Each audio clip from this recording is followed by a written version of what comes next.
Hi. First of all, I want to thank you for taking time out of your busy schedule to share with us your experiences. Okay, my question has it's one question with 3 parts, I guess you could say. So I divide our generation into 3 subgroups. The first group is the active group that's down for the cause, that sets up events like this, basically. The second group is the group that cares but doesn't really do anything because they don't have the so-called time. The third group is the group who's the whatever group, like everything in life is whatever. I have my iPod, my credit card, and my job, so Hakuna Matata, everything's okay.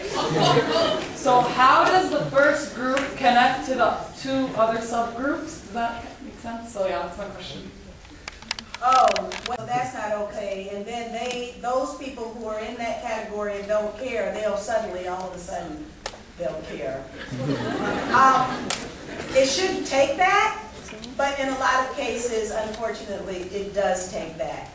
But for the rest of us, I think the ones who care, we have to figure out how to make them activists. And the ones who don't care, we have to figure out how to make them, at least at a minimum, care.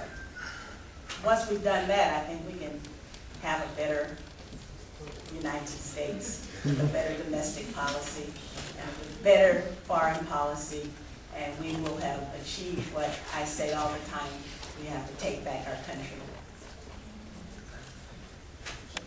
Hi, Ms. McKinney. How are you? Hello. Although I Can't really can't see you. My question is, as someone who is very politically engaged, especially on the governmental level, what advice do you have for students who would be thinking of pursuing this as a career, especially in light of our changing diplomacy under this new administration?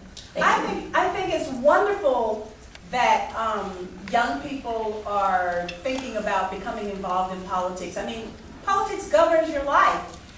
It actually governs every aspect of your life.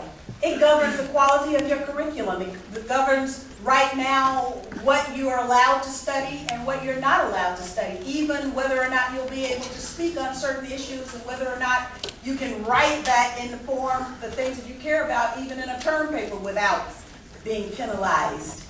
So our environment is governed by our politics. And so therefore it's important to be engaged in the political process. But let me reiterate that politics is about power. Politics is not a popularity contest. It is not a beauty contest. It is not a fashion show. Despite what you see on those cable news outlets, it is none of that. It is about the exercise of power and the relationship of power to your values. Any other exercise in politics is a politics of self-abnegation, and that is not appropriate. Secondly, is young people must be involved in the process, and that means that sometimes, you know what, to people who have gray hair like me, you're gonna have to push us out of the way if we just won't get out of the way. And there are a lot of people who need to make room for young people. They need to get out of the way and let young people lead.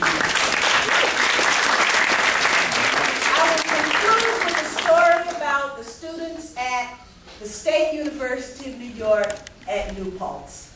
SUNY New Paltz.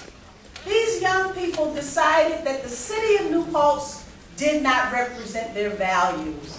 And guess what they did?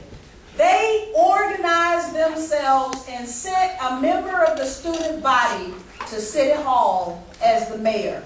They sent additional members of the student body to City Hall as members of the City Council. And they even sent a member of the student body to the school board. Students organizing themselves can make a tremendous difference where they go to school. And oftentimes there's an effort, a deliberate effort, to keep students out of local politics. Ignore it. Get involved, and you can start right here in Irvine.